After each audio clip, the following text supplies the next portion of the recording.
Sastra Inggris yang turut mensukseskan berjalannya acara tesis 101. Tak lupa Kak Firda Ardiana Novianti sebagai pembicara tesis 101 hari ini. Dan yang kami hormati tentunya peserta tesis 101 yang telah berkenan hadir pada siang hari yang berbahagia ini.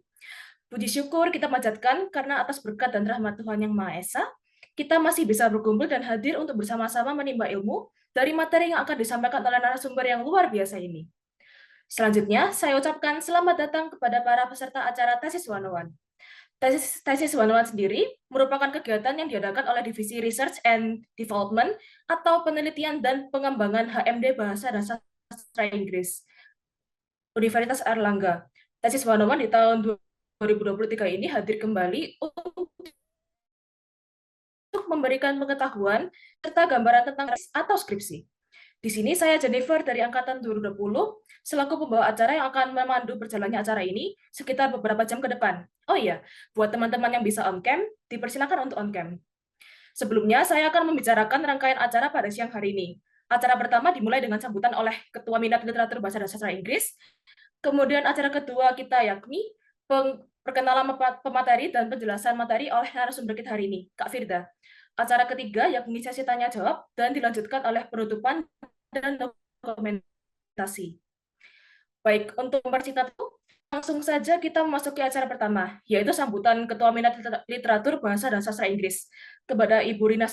Oke, terima kasih Jennifer untuk komentarnya. Selamat siang semuanya, Assalamualaikum warahmatullahi wabarakatuh.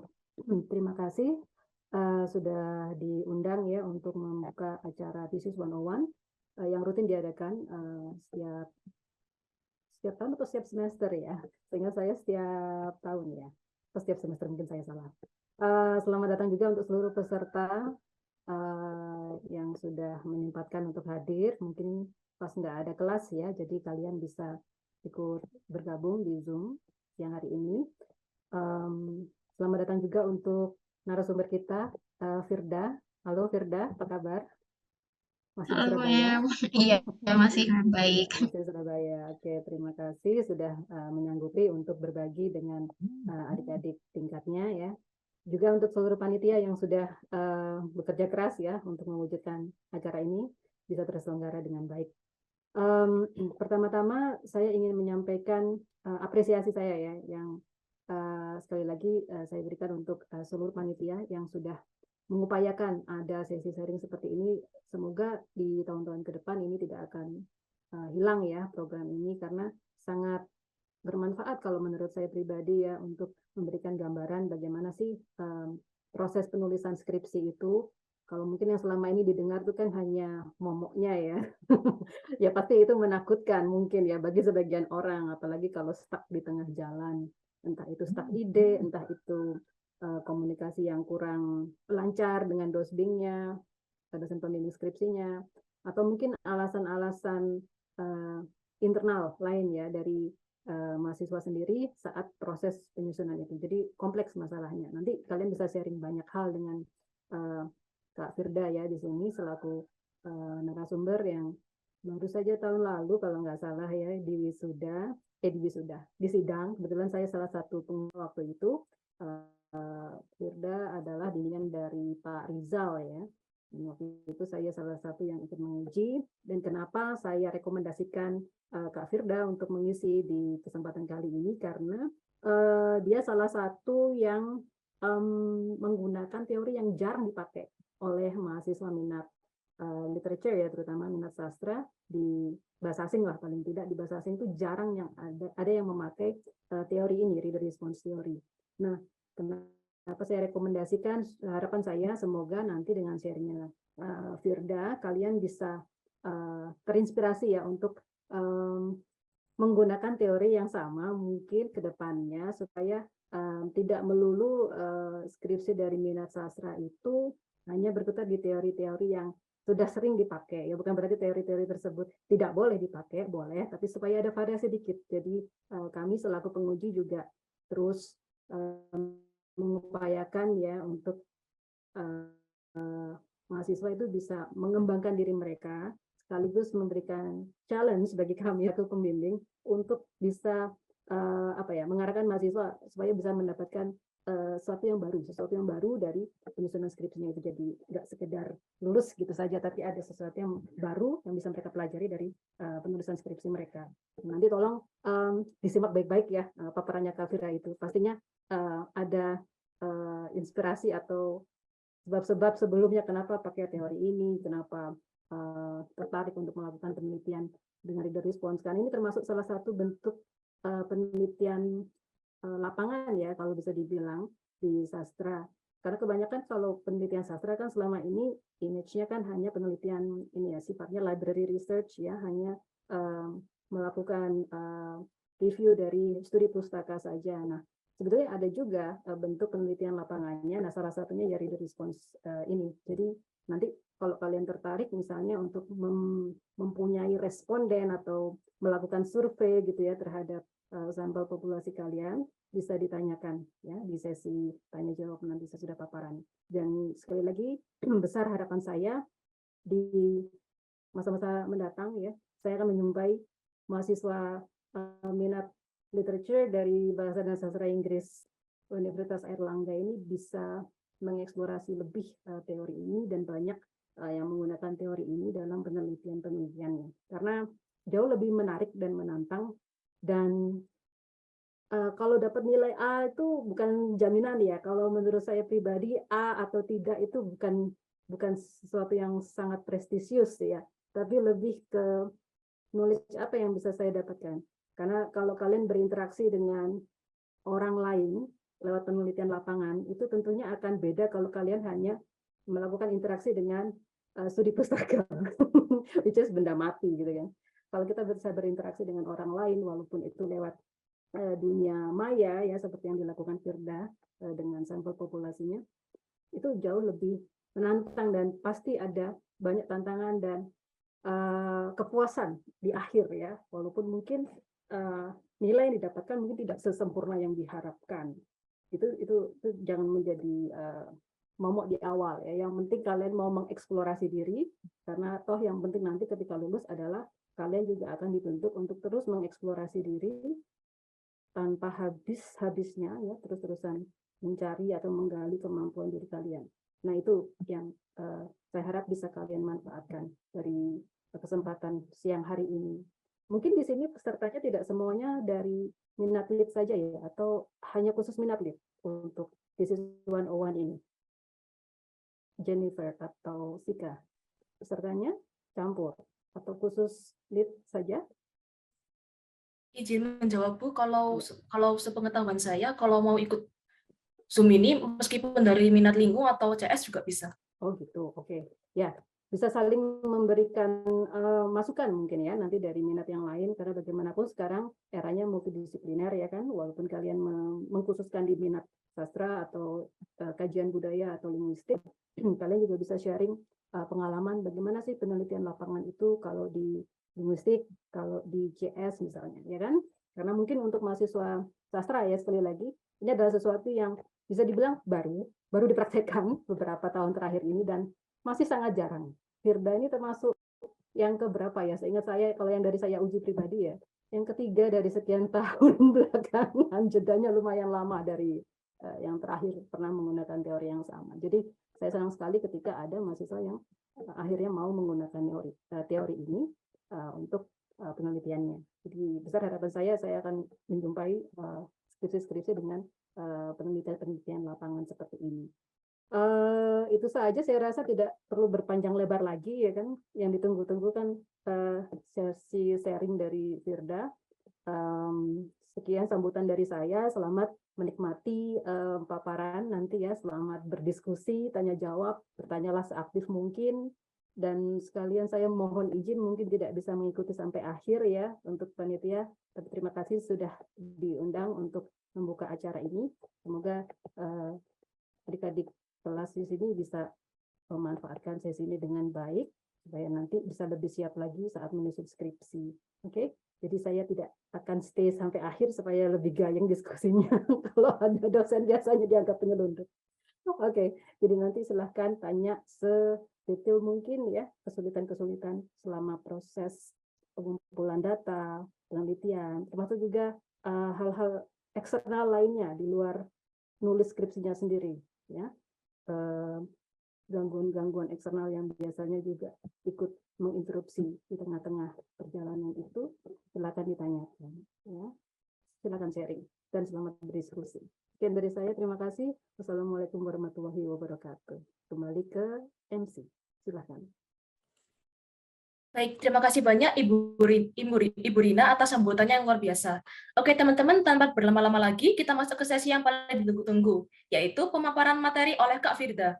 Nah, Kak Firda ini merupakan mahasiswa Bahasa dan Sastra Inggris UNER angkatan 2019 dan lulus pada tahun 2023. Kak Firda saat ini sedang sibuk menjadi English teacher di IF Surabaya. Wih, keren banget. Oke, supaya lebih kenal lagi, Kak Firda boleh dong memperkenalkan diri supaya kita bisa saling kenal. Ya, thank you Jenny. Halo semuanya, selamat siang. Nama aku Firda. Di sini aku dari angkatan 19, barusan lulus Maret kemarin 2023, alhamdulillah. Untuk sekarang sibuknya lagi jadi English teacher di IF Surabaya, lebih tepatnya di IF Plaza, kayak gitu. Itu sih.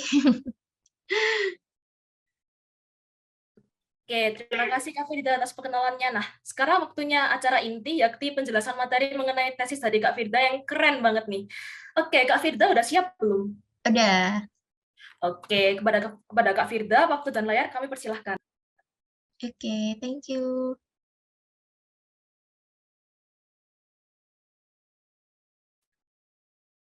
Udah kelihatan belum ya share screen-nya? Kelihatan, Kak. Oke.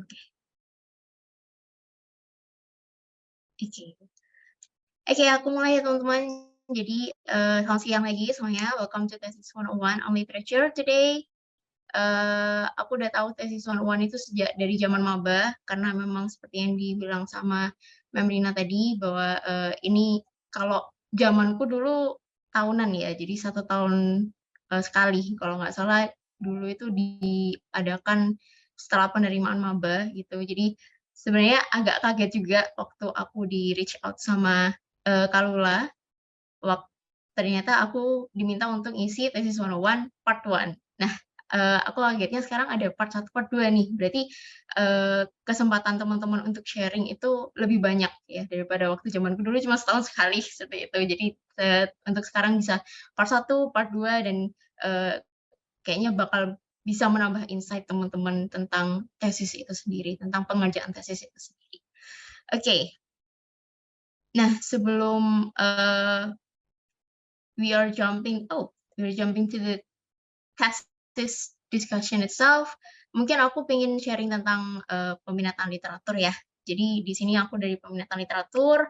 Mungkin teman-teman juga udah familiar tentang peminatan literatur itu sendiri. Mungkin kalian juga bisa telling the differences between literature, linguistic, and cultural studies. Jadi kalau teman-teman bilang lit itu identik sama teks, identik sama bacaan, banyak bacaan dan sebagainya. Itu benar, itu tidak salah. Tetapi kalau boleh sharing in my opinion, sebenarnya kalau untuk soal bacaan itu tidak cuma di literatur, tapi kalian juga pasti menemukan di linguistik dan di cultural studies. Depends on what you read and kebutuhannya apa. Kalau di literatur memang bahan bacaan kita banyak kayak gitu. Karena kita juga membahas tentang poetry, tentang prose, tentang drama, dan drama ini tidak hanya on stage-nya aja, tidak ada play stage-nya saja, tapi juga skripnya itu tentang apa kayak gitu. Jadi tentang text interpretation sendiri, terus gimana nanti kita tuh menyangkut pautkan itu dengan society dan di real world itu bagaimana dari various text and genres kayak gitu. Jadi sebagian besar memang kayaknya teman-teman sudah kenal jurusan literatur itu seperti apa gitu. Kalau ditanya kenapa Kak kok milih literatur? Jadi waktu itu sebenarnya ada cerita ya, sedikit TMI. Waktu itu sebenarnya aku milihnya cultural studies. Jadi ketika pemilihan di waktu itu peminatannya aku di semester 5. Di cyber itu aku milihnya cultural studies. Kenapa? Nah, ini menyambung dengan TWD-ku. Jadi waktu itu aku tertarik untuk membahas soal storyline di game. Jadi aku sempat main game waktu itu, dan game ini adalah role play games di mana game RPG ini punya storyline seperti itu. Nah, yang tertarik adalah aku pengen membahas story-nya, story di gamenya ini, bukan membahas gamenya, bukan membahas visualnya, bukan membahas dan lain sebagainya, membahas gamenya, story di gamenya. Itu adalah topik pertamaku, topik yang terpikirkan oleh aku pertama kali sebelum kelas TWD. Jadi itulah kenapa waktu itu di cyber aku ngekliknya cultural studies. Padahal sebenarnya di semester-semester sebelumnya aku sudah memantapkan diri untuk memilih literatur. Tapi ternyata kok makin ke sini tuh aku kepikiran tuh pengen masuk cultural studies. Nggak taunya setelah itu aku belok lagi ke literatur. Jadi apa ya, kalau anak-anak zaman sekarang itu bilangnya badutnya tuh di situ. Itu guyonnya itu di situ. Karena ternyata waktu aku pikir lagi, yang pengen aku bahas itu story-nya gitu loh. Storyline-nya, bukan dari segi game visual dan lain sebagainya. Nggak taunya ketika aku di kelas TWD, setelah aku pindah lagi dari literatur CS literatur lagi, di kelas TWD itu aku propose 2 topik, karena memang waktu itu disuruh untuk menyiapkan 2 topik. Topik yang pertama adalah story in role play video games as a literary device, and the second topic is my backup plan, which is about how female readers see a male characters that written by a female author. Nah, untuk second topiknya ini sebenarnya waktu itu aku belum research banyak hal. Jadi ya udah cuman sekedar aku mau topik ini selesai. Sedangkan first topiknya itu aku sudah research banyak hal. Aku sudah banyak jurnal, aku banyak baca jurnal yang mengaitkan tentang topikku dan sebagainya. Ternyata at the end of the day, waktu di kelas TWD itu ada 3 kali pertemuan dengan 2 dosen yang berbeda. Waktu itu dosen TWD-ku adalah Mem Wulan dan Mem Ita. Jadi beliau berdua gantian gitu ya ngambil kelasnya. 3 kali pertemuan, 3 kali ditolak juga oleh Mem Ita dan juga Mem Wulan. Memang waktu itu aku sempat berargumen dengan beliau, kenapa aku pengen pakai first topic gitu, first topikku, kenapa aku pengen pakai topik ini. Ternyata 3 kali itu juga aku ditolak oleh Mem Ita dan juga Mem Wulan. Argumennya adalah beliau mengatakan meskipun aku nanti cuman ngambil storyline dalam gamenya, itu pasti nanti akan ada sangkut pautnya dengan visualisasi games itu sendiri. Karena mau gimana pun ya aku main game gitu. Jadi nggak cuman baca doang, tetapi juga melihat dari visualisasi apa yang tertulis di game itu kayak gitu. Nah, itu daripada di literatur itu lebih ke cultural studies, di mana cultural studies itu juga bisa membahas game, film dan sebagainya. Sedangkan seperti yang aku sampaikan barusan itu bahwa literatur itu identik dengan teks kayak gitu. Akhirnya aku ditanya, ada backup plan apa Firda? Second topikmu apa? Nah, akhirnya aku bilang di kelas TWD itu bahwa second topikku adalah tentang female readers gitu. Aku ditanya lagi lebih lanjut, kenapa kok female readers? Terus dari mana kamu menemukan idenya dan nanti objeknya apa? Itu sebenarnya first idea-nya came up from readers comments. Jadi aku tidak cuma suka baca novel ya, tapi aku juga suka baca komik, aku suka baca webtoon. Waktu itu aku sempat baca webtoon, di mana webtoonnya itu genre-nya kalau nggak salah romance komedi, romcom gitu. Di mana si autornya ini dia punya karakter cowok yang bisa dibilang kalau anak-anak zaman sekarang itu panggilnya jamet gitu ya. Tapi somehow si karakter ini tuh atraktif gitu. Jadi banyak readers yang suka sama karakter ini. Nah, ada satu komen dari webtoon ini, dari readers-nya itu yang menarik perhatianku. Si readers ini bilang kayak gini, kenapa ya kalau karakter cowok yang dibuat oleh autor cewek itu lebih atraktif kayak gitu. Terus tiba-tiba ada reply lagi yang membahas komen ini. Dia membalasnya gini, iya soalnya kita sebagai cewek dan autornya cewek juga, kita sama-sama relate. Jadi mungkin kita emang sama-sama tahu tentang preferences cowok ideal yang pengen kita punya kayak gitu loh. Nah, dari sini aku langsung mikir gini, emang iya gitu, emang iya sih, masa sih gitu. Tapi somehow aku juga suka sama karakter yang mereka bicarakan gitu. Jadi itu adalah first idea kenapa aku milih topik female readers, atau akhirnya aku kepikiran untuk conducting reader response gitu di tesis. Jadi awalnya itu dari komen webtoon yang aku baca, dari netizen yang memberikan apa ya, komentar mereka tentang sebuah cerita gitu. Nah, akhirnya waktu itu aku mencoba cari cerita, itu kan novel yang dimana autornya cewek dan juga ada karakter cowok yang istilahnya lagi digandrungi sama pembacanya kayak gitu. Nah, waktu itu kebetulan di tahun 2021-2022 itu ketika aku scroll TikTok, katakanlah aku udah melewati 10 video di TikTok itu, dan 7 di antaranya itu semuanya tentang buku It Ends With Us. Jadi 7 video di TikTok yang aku temukan itu semuanya review tentang buku It Ends With Us. Dan dari 7 review itu tadi, 3-4 di antaranya itu membahas salah satu karakter laki-laki di buku ini, namanya Atlas, kayak gitu. Dari situ aku tertarik, dari situ aku mikir gini, emang apa sih spesialnya karakter ini gitu. Akhirnya aku coba cari tentang buku It Ends With Us itu, tidak hanya di TikTok, tetapi juga di Instagram dan juga Twitter. Karena kalau aku sendiri ya, daripada cari di Google nih, aku lebih suka cari di sosial media, karena pasti banyak orang yang membahas itu, dan bahasanya itu kadang seru-seru gitu. Makanya kenapa aku carinya di TikTok, Instagram, dan juga Twitter. Ternyata banyak yang membahas buku ini gitu loh, banyak yang review buku ini, khususnya karakter Atlas itu tadi. Akhirnya dari situ aku memutuskan untuk memakai buku ini sebagai objek penelitian tesisku. Gitu. Jadi itu adalah perjalanan gimana aku menemukan topik, gimana aku menentukan objek dan juga teori. Jadi awalnya itu gara-gara iseng baca cerita, terus iseng melihat komentar, dan akhirnya di situ akhirnya menjadi topik, dan aku pengen membuktikan, masa sih bener nggak sih gitu apa yang mereka bilang itu. Apakah karakter Atlas di buku It Ends With Us ini memang sewah itu, semenarik itu. Apakah dia memang seatraktif itu di mata female readers kayak gitu. Nah, kenapa kok ambilnya reader response in social media? Why taking reader response on social media? Jadi dari research yang aku lakukan ini mungkin sejak pandemi ya.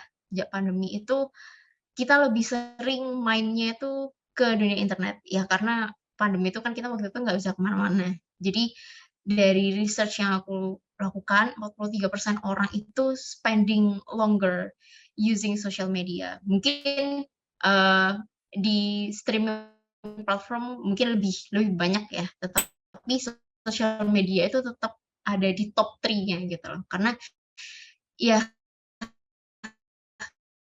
nggak harus dia, mungkin daripada keluar, daripada hangout, atau daripada membaca sesuatu, mending scroll IG, scroll TikTok, scroll Twitter, dan sebagainya. Makanya kenapa dari situ aku pengen menjadikan sosial media itu lahanku, wilayahku untuk gaining the respondents for my reader response theory, kayak gitu. Nah, untuk reader response sendiri, jadi di sini teman-teman aku mungkin mau sharing juga ya. Waktu itu sebenarnya aku mendapatkan ide tentang teori ini juga dari dosbingku sendiri, yaitu Pak Rizal. Jadi tesis magisternya Pak Rizal itu juga tentang reader response. Tetapi waktu itu namanya bukan reader response, tapi resepsi pembaca atau reader reception. Nah, kalau boleh sharing tentang the history of reader response itu sendiri, kalau teman-teman baca apa sih bedanya reader response dan reader reception gitu. Sebenarnya from what I read from my research is actually basically the same thing. Jadi dulu itu awalnya namanya itu reader reception. Itu came from ada 2 teoris, Hans Robert Jauss sama Wolfgang Iser. Itu 2 orang ini bisa dibilang bapaknya reader response kayak gitu. Tetapi kalau ditarik lagi lebih ke belakang tentang historinya reader response itu sebenarnya it came from formalisme Rusia. Jadi waktu itu ada beberapa kritikus atau ada beberapa teoris yang mereka bilang bahwa mereka ingin meneliti antara konstruksi bahasa dan juga pembaca gitu. Jadi bagaimana cerita itu mempengaruhi pembaca seperti itu. Jadi itu adalah ide pertama teori ini tuh terbentuk. Akhirnya itu terdevelop berkembang sampai akhirnya yang terkenal itu ada teorinya reception aesthetics dari Jauss dan juga Isser yang akhirnya itu menjadi katakanlah itu adalah tiang dari reader response, akhirnya sampai sekarang itu ada gitu. Sampai di tahun berikutnya di tahun 18 sekian lupa itu ada sekumpulan kritikus di mana akhirnya mereka itu ingin menggolongkan pemikirannya mereka sendiri ke dalam nama reader response. Jadi instead of mereka memakai kata reader reception, mereka ingin memanggil teorinya mereka itu dengan sebutan reader response. Sampai akhirnya sekarang terciptalah reader response teori. Sebenarnya ada beberapa kritikus lama, teoris lama dan juga teoris modern sekarang yang mereka itu mendeskripsikan reader response dan reader reception itu tergantung research mereka, tergantung pemikiran mereka. Ada teoris yang mengatakan reader reception itu bukan teorinya, tetapi aktivitas membacanya. Tetapi ada juga teoris yang mengatakan bahwa reader reception itu teorinya, sedangkan reader response itu aktivitas membacanya, kayak gitu. Nah, di sini aku memakai kata-kata reader reception karena teori yang aku ambil adalah punyanya Janice Arroway. Jadi Janice Arroway ini dia adalah seorang teoretikus reader reception, di mana dia juga membahas tentang feminist criticism. Jadi kalau teman-teman mungkin teman-teman udah familiar sama ini ya, bukunya Lois Tyson yang Critical Today. Kalau teman-teman ngambil kelas teolit, itu kayaknya buku ini dijadi salah satu resources untuk kelas itu. Jadi di bukunya Lois Tyson itu dia bilang bahwa reader reception itu atau reader response itu tidak bisa berdiri sendiri. Pasti ada combining teori yang lain kayak gitu, entah itu feminis, entah itu structuralist atau psychoanalysis dan sebagainya. Nah, untuk tesisku ini aku combining dengan feminist criticism karena fokusku adalah pada female readers kayak gitu. Nah, aku beracu pada bukunya Janice Arroway yang judulnya Reading the Romance. Jadi Janice ini punya basic atau histori yang sama ketika dia conducted her research gitu. Jadi di zaman dulu, di zaman yang masih jadul itu, Janice itu dia itu conducting research-nya itu pada sebuah toko buku gitu. Jadi dia itu sering ke sebuah toko buku, dan dari toko buku itu dia itu sering mendengarkan cewek-cewek itu bergosip tentang buku gitu loh, bergosip tentang buku yang akhirnya dikaitkan dengan kehidupan pribadinya mereka gitu. Dan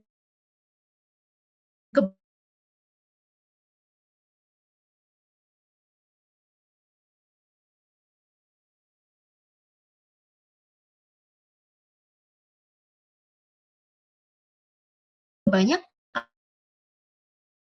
kan dari mereka kok mereka itu serius banget gitu. Nah, dari situ si cewek-cewek ini kan nggak kenal sama Janice gitu. Jadi mereka itu they are completely strangers to each other actually. Tapi si cewek-cewek ini akhirnya menjadi bahan penelitian si Janice Arroway itu. Nah, kalau ditarik ke itu kan dari zaman dulu ya, zaman belum ada internet, belum ada telepon mungkin ya, masih surat menyurat dan sebagainya. Kalau ditarik apa sih benang merahnya sama zaman sekarang, masa bisa sih Kak kayak gitu. Nah, itu bisa teman-teman. Salah satunya apa yang aku lakukan. Di sini aku menggunakan sosial media sebagai mediaku, sebagai tempatku untuk mendapatkan responden gitu. Nah, persamaannya apa? Janice ini nggak kenal sama cewek-cewek waktu itu. Aku pun tidak kenal dengan responden-respondenku nanti yang aku dapatkan dari sosial media. Kita sama-sama mencari responden dari orang-orang yang tidak kita kenal. Kalau Janice itu dari toko buku, dari tempat asli, jadi dia datang ke tempat yang asli. Kalau aku dari sosial media, gitu. Nah,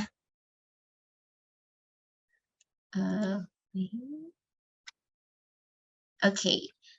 Nah, mungkin kita sekarang langsung lompat ya langsung lompat ke pembahasan skripsiku sendiri. Jadi skripsiku ini tentang male characters involvement in domestic violence in Colleen Hoover's It Ends With Us, Female Reader Reception on Literary-Based Twitter Account. Nah, isunya di sini adalah domestic violence karena memang isu yang dihadirkan di buku ini itu yang paling besar adalah domestic violence gitu.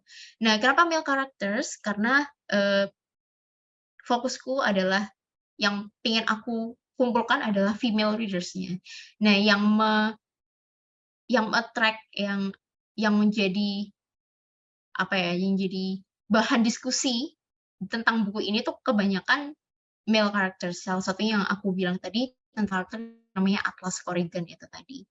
Nah, kebetulan waktu itu tahun lalu kasus atau isu kekerasan dalam rumah tangga itu lagi booming ya, teman-teman. Jadi kalau teman-teman tahun lalu itu merhatiin ada berita tentang kekerasan dalam rumah tangganya, siapa itu? Yang Lesti Bilar dan suaminya itu. Nah, itu kan tentang kekerasan dalam rumah tangga. Jadi ketika kelas TWD itu Mem Wulan dan juga Mem Ita itu bilang, isu ini lagi hangat Firda, jadi saya approve gitu, intinya kayak gitu. Nah, di sini juga bisa jadi itu ya, jadi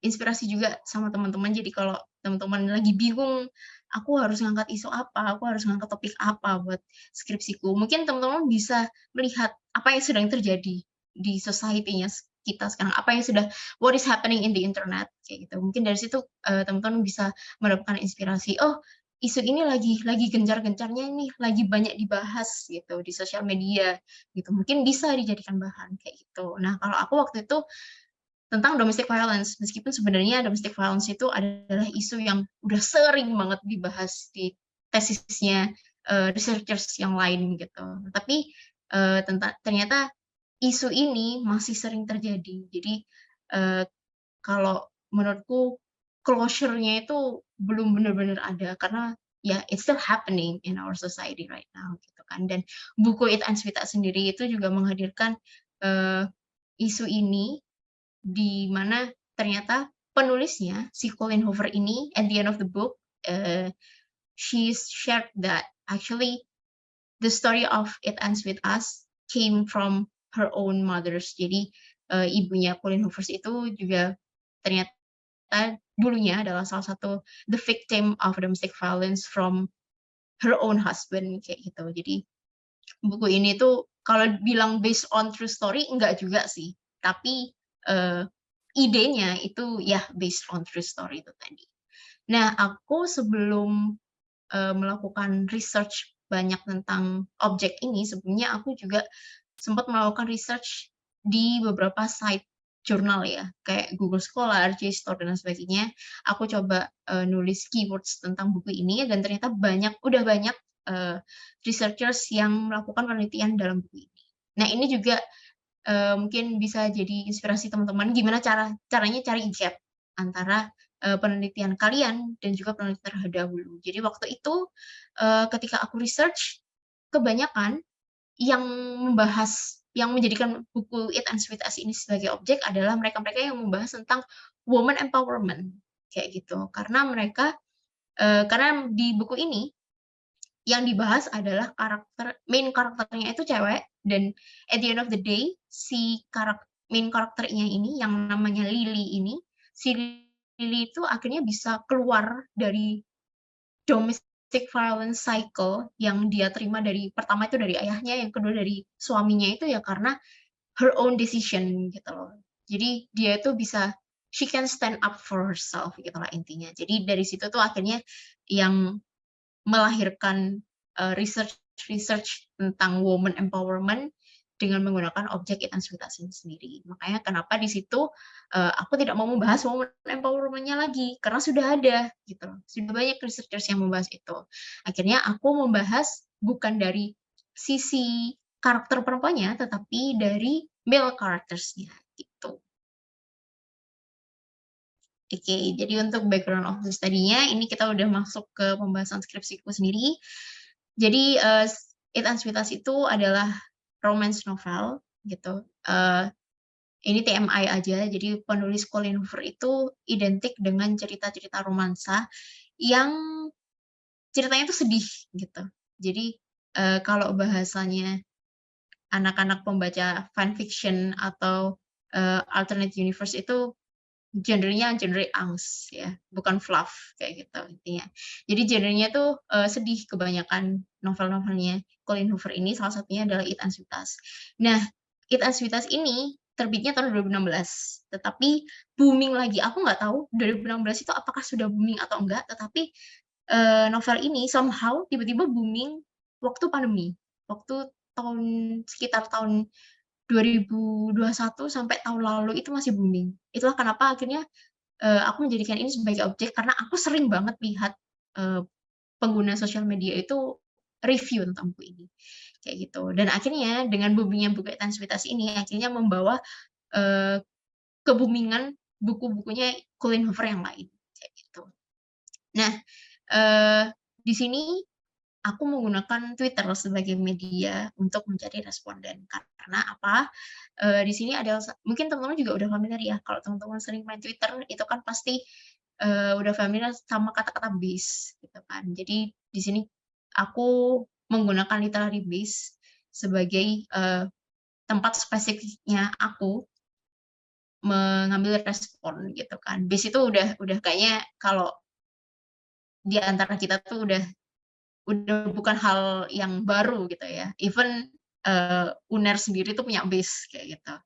Nah, di sini, di literary base ini, kebetulan aku cara kerja base itu kan kita harus di-follow back dulu ya sama account-nya, baru kita bisa kirim manifest atau mention and confess, di mana ini adalah fitur Twitter yang ketika kita ngirim DM, direct message ke akun ini, DM kita itu akhirnya diubah menjadi sebuah tweet anonymous. Jadi cara mainnya mungkin sama kayak ASFM ya, kalau teman-teman tahu itu adalah sosial media zaman dulu banget yang kayaknya sekarang udah nggak ada gitu.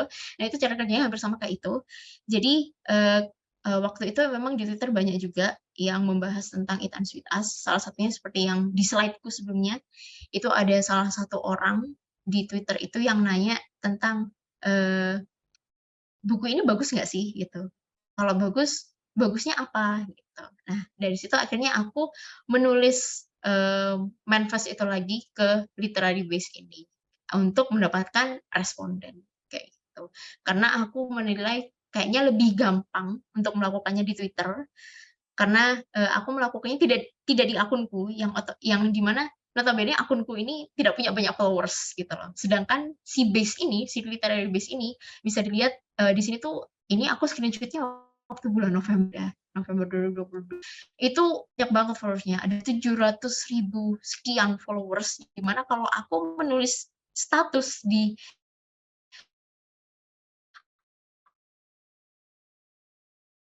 akun ini, otomatis engagement-nya akan lebih banyak dibanding aku nulis status kan, eee, sosial media itu sebaik-baiknya. Jadi ya udah karena sekarang itu lagi zamannya kita lagi sosial media itu lagi naik-naiknya, lagi banyak, akun-akun yang bisa membantu kita untuk melakukan sesuatu ya akhirnya aku memanfaatkan itu. Salah satunya, fitur base ini tadi, fitur auto base Twitter itu tadi, kayak gitu. Nah, untuk statement of the problems-nya itu di sini aku ada 2. Yang pertama itu membahas novelnya itu, dan yang kedua, studi lapangannya, yaitu reader reception-nya. Nah, perlu diperhatiin ya teman-teman, meskipun, fokusnya, main fokus atau bukan main fokus, sebenarnya katakanlah 70% fokusnya adalah, kita melakukan studi lapangan tentang reader reception. Tapi objeknya itu tetap buku, teman-teman. Jadi tetap novel. Jadi jangan mengesampingkan pembahasan bukunya, gitu. Sediakan atau adakan tentang pembahasan buku itu sendiri. Makanya kenapa di sini aku menulis SOTP yang pertama adalah pembahasan buku itu tadi, How is the issue of domestic violence presented in the novel It Ends With Us. Karena, ya mau gimana pun kita harus tetap menganalisis bukunya dulu, baru bisa melakukan reader reception itu tadi, kayak gitu. Nah, ini PR ya. Jadi waktu itu ketika aku conducted this research, aku tuh sering banget meleng. Jadi aku tuh mengesampingkan pembahasan bukunya, pembahasan analisis bukunya, yang akhirnya ini tuh jadi selalu jadi reminder dari dosbingku, dari Pak Rizal untuk aku. Jadi setiap bimbingan itu pasti Pak Rizal tuh selalu recall, "Analisis bukunya gimana, Firda? Analisis bukunya gimana, Firda?" Selalu seperti itu. Nah, akhirnya, itu selalu menjadi reminder buat aku juga. Jadi ketika kita conducting reader reception theory in our thesis, kita harus tetap memperhatikan analisis bukunya. Analisis bukunya itu selalu yang utama. Jadi kalau di tesis itu kan ada bab keempat itu kan tentang results and discussions ya.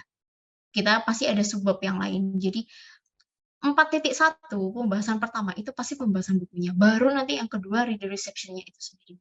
Itu kalau teman-teman mau pakai teori reader response, kayak gitu. Nah, jangan melupakan bukunya, jangan melupakan, analisis bukunya, karena mau bagaimanapun bukunya itu adalah objek pertama kalian untuk melakukan research ini. Dan yang kedua baru masuk ke reader reception-nya. Kalau menurutku analisis buku kayaknya udah familiar ya teman-teman, karena seperti yang Mbak Rina bilang tadi, kebanyakan researchers dari anak-anak literatur itu pasti tentang analisis buku gitu, analisis tulisan-tulisannya gitu. Nah, kalau untuk theoretical framework-nya sendiri, yang pertama lagi tentang analisis bukunya. Jadi bagaimana domestic violence itu dihadirkan di novelnya itu sendiri. Gitu. Jadi pertama itu aku menganalisis bukunya tentang simbol-simbol apa sih yang muncul di dalam bukunya yang akhirnya bisa aku jadikan kesimpulan kenapa kok karakter ini melakukan domestic violence gitu loh. Kenapa kok si Lily, main karakternya ini kena domestic violence itu tadi. Dan sebagainya. Itu aku ambil dari bukunya Wolbe and Hooks yang akhirnya it leads to the patriarchal thoughts kayak gitu. Nah, itu tentang bukunya sendiri, tentang the domestic violence in literature in the book itself kayak gitu. Yang kedua, itu baru masuk ke reader response-nya sendiri, tentang female readers-nya. Jadi di sini aku bertumpu pada bukunya Janice Arroway, di mana Janice itu bilang, sesuai dengan penelitiannya, dia itu bilang bahwa readers itu, khususnya females, para female readers itu seharusnya mereka bisa lebih leluasa untuk menyampaikan opini mereka terhadap sesuatu, khususnya terhadap sebuah buku itu in the actual arena gitu. Jadi in the society gitu. Jadi mereka tidak harus diem-diem gitu loh di dalam toko buku membahas buku ini gitu. Seharusnya kita sebagai female readers itu punya kebebasan untuk menyampaikan opini kita tentang apapun itu, tentang bacaan, tentang society dan sebagainya. Itu Janice itu berbicara seperti itu. Nah, benang merahnya sama tesisku adalah di zaman sekarang. Ini beda ya sama zamannya Janice yang mungkin itu masih zaman-zaman feminis itu masih kuat-kuatnya, masih banyak banyak dibahas gitu loh. Kalau zaman sekarang kan kita sebagai females kan sudah bebas ya untuk menyampaikan pendapat gitu. Nah, benang merahnya dengan tesisku adalah ketika para females ini sudah bisa atau sudah berani untuk menyampaikan opini mereka di sosial media, di khalayak umum, meskipun itu tidak harus tatap muka, tidak harus mejeng di depan gitu, hanya melalui sosial media, tapi at least mereka sudah mau menyampaikan pendapat mereka gitu di sosial media. Namanya sosial media, sosial itu kan banyak yang nonton ya, banyak yang baca gitu. Nah, itu juga menjadikan kenapa aku di sini bilangnya Twitter as community. Jadi di salah satu resources-ku, si Zapovikna ini bilang kalau di Twitter itu secara nggak langsung, meskipun kita tidak, katakanlah kita tidak open recruitment ya, kita tuh kalau sudah menemukan atau membuat, bahkan kalau kita sebagai creator-nya, membuat sebuah status dan ternyata status itu mendapatkan engagement yang banyak gitu. Banyak yang komen, banyak yang retweet, banyak yang likes. Secara tidak langsung kita tuh membuat komunitas di situ. Kita membuat suatu diskursus di situ untuk tidak hanya untuk kita tetapi juga untuk orang-orang lain yang dimana itu adalah strangers, kita nggak tahu, tetapi dia itu merasa relate dengan kita. Itulah kenapa aku bilangnya Twitter as community, karena lewat sosial media pun ternyata kita secara nggak langsung bisa membuat sebuah komunitas, membuat sebuah grup gitu, di mana yang isinya adalah orang-orang yang memiliki pendapat yang sama dengan kita, kayak gitu. Memiliki preferences yang sama dengan kita tentang apapun itu. Kalau di sini konteksnya adalah tentang buku, tentang It Ends With Us, kalau konteks dalam tesisku, seperti itu. Nah, ini buat research methodnya, mungkin teman-teman kalau lihat di presentasi-presentasi sebelumnya, research method itu jarang dibahas ya, karena memang ya udah research approach-nya apa, data sources-nya apa, analisisnya gimana, collection-nya gimana. Tapi di sini aku pengen sharing juga tentang research methodku. Di sini aku pakai netnografi, di mana netnografi itu adalah development dari research approach etnografi. Jadi kalau kita tahu etnografi itu adalah metode di mana namanya etnografi itu studi lapangan. Jadi istilahnya kalau studi jadulnya itu kita harus datang ke tempat itu, melakukan penelitian di situ, melakukan interview di situ dan sebagainya. Tetapi kalau dari netnografi itu namanya net ya, itu bisa dari internet gitu. Nah, ini aku pakai punyanya Cosinets, di mana dia bilang bahwa ethnography can connect the correlation between the novel and the respondent in online fieldwork atau di internet gitu. Nah, sebenarnya kalau menurut Cosinets itu ada dua tipe ya, ada dua tipe di mana kita bisa capture online data gitu. Yang pertama adalah mengubah data itu menjadi readable data. Contohnya GFORM. Nah, kalau kalian mau cari responden dengan GFORM, itu otomatis setelah kalian tutup GFORM-nya, itu kalian harus mengubah GFORM itu menjadi readable data. Kenapa? Karena ketika kita akan mempresentasikan tesis kita, atau katakanlah tesis kita sudah dipublish, sudah di print ya, kita tuh harus bisa memastikan readers-nya kita, atau nanti pengujinya kalian, penguji dosen kalian itu bisa ngerti datanya itu maksudnya gimana gitu, cara baca datanya itu gimana, karena kita tahu kalau GFORM itu kan ada bagian ini ya, kayak statistik gitulah. Nah, itu kan tidak semua orang bisa membaca itu. Nah, itulah kenapa di netnografi Cosinets bilang bahwa ketika kita gaining data dari situ, contohnya GFORM itu tadi, kita harus bisa mengubah itu menjadi readable data gitu. Jadi semua orang itu bisa baca, semua orang itu bisa ngerti. Gitu. Yang kedua itu dari visual image. Nah, ini yang aku gunakan. Jadi instead of aku nyebar GFORM, aku nulis manifest gitu. Aku mengirimkan direct message yang akhirnya sama akun literary base itu nanti akan diubah menjadi tweet atau status di akunnya mereka. Nah, dari situ aku tinggal gaining responden dari status ini tadi. Ada yang komen, ada yang quote retweet, ada yang likes, ada yang retweet dan sebagainya. Itu aku tinggal capture, tinggal screenshot, itu nanti yang jadi dataku. Jadi di tesisku yang aku tempelkan, yang aku attach, datanya tuh ya udah apa adanya gitu. Dari komentar respondenku itu tadi. Mereka komen apa, di situ aku tinggal screenshot, aku tinggal analisis apa maksud dari komentar mereka, aku tempel lah itu di deskripsi kayak gitu. Yang jadi alasan kenapa aku pilih Twitter adalah Twitter itu nggak ada, kalau ini correct me if I'm wrong ya teman-teman, tapi sejak update-nya yang kemarin terakhir, itu Twitter itu belum ada fitur yang namanya edit tweet atau edit status. Jadi ya udah, kalian nge-tweet, kalian komen, kalian kirim itu tulisan kalian, kalau ternyata ada typo atau ternyata kalian berubah pikiran, kok aku ngomong gini ya, kok aku nulis gini ya, itu ya udah, pilihannya cuma dihapus, udah itu doang. Tidak ada fitur edit gitu. Jadi aku memikirnya adalah ketika orang engage ke statusku itu tadi, ke status di literary base itu tadi, manifest itu tadi, ya udah mereka berarti secara tidak langsung itu mereka ngetik itu akhirnya langsung di-send gitu. Dan tidak ada campur tangan mereka, "Oh, kayaknya aku mau ganti ini deh, kayaknya aku harus edit ini." Nggak ada. Jadi seolah-olah kita tuh memang berbicara dengan mereka secara langsung gitu.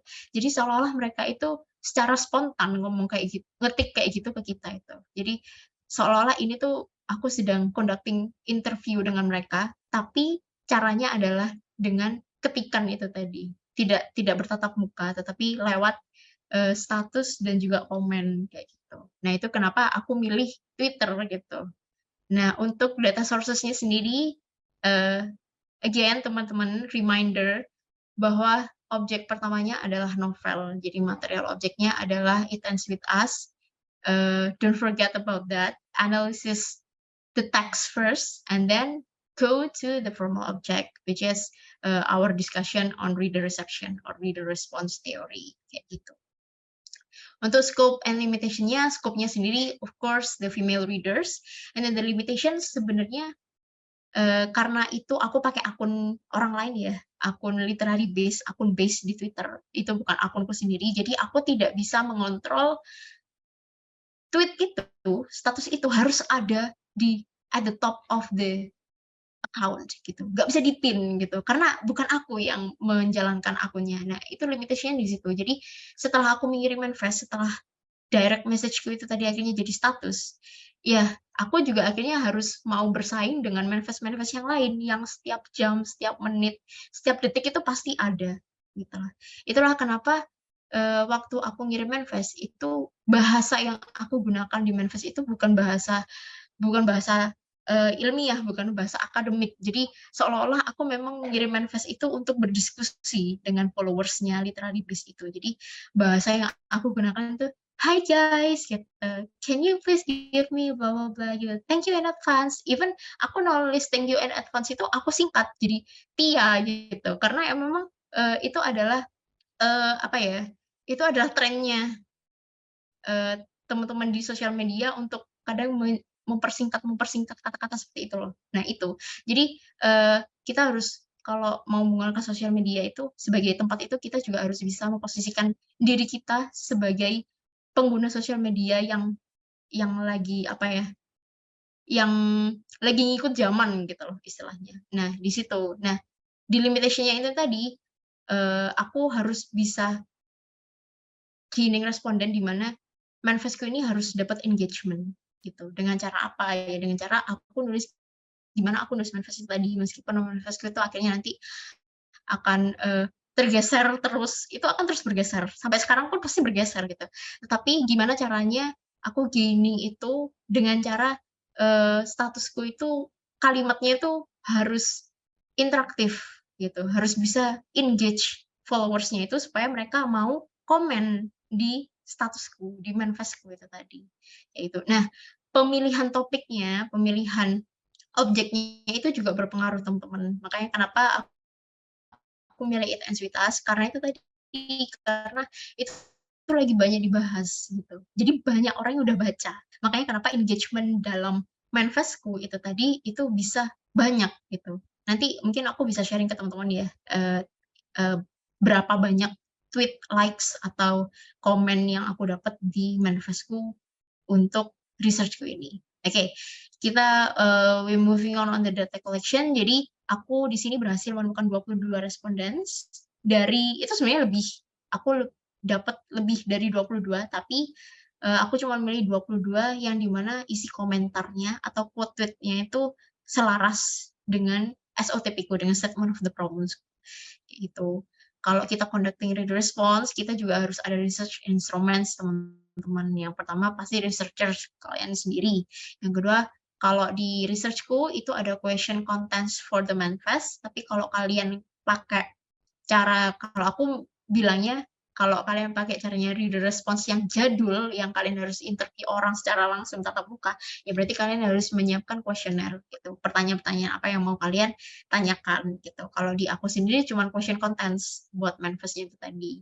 Dan itu questions-nya tidak boleh terlalu panjang, tetapi tidak boleh terlalu pendek. Dalam artian itu harus jelas, harus padat gitu, karena Twitter sendiri punya fitur kita tidak bisa nulis lebih dari beberapa ratus kata kalau nggak salah gitu. Jadi nggak boleh kepanjangan gitu. Nggak boleh kayak cerita. Jadi ya udah, meskipun di situ SOTP ku sebenarnya membahas banyak hal, tapi aku harus I need to pack the questions supaya respondennya itu bisa langsung nangkep maksudnya itu apa kayak gitu. Yang ketiga jelas harus ada Twitter account, harus ada social media account karena tempatnya di social media kayak gitu.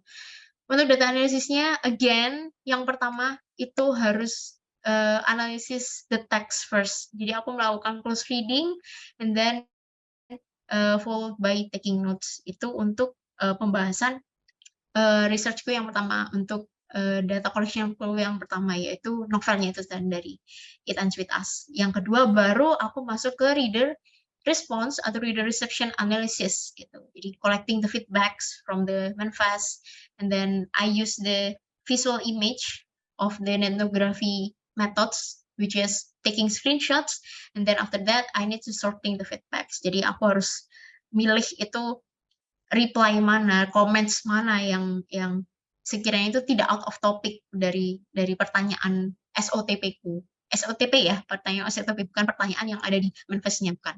At the end of the day, kita harus membahas tesis itu sendiri.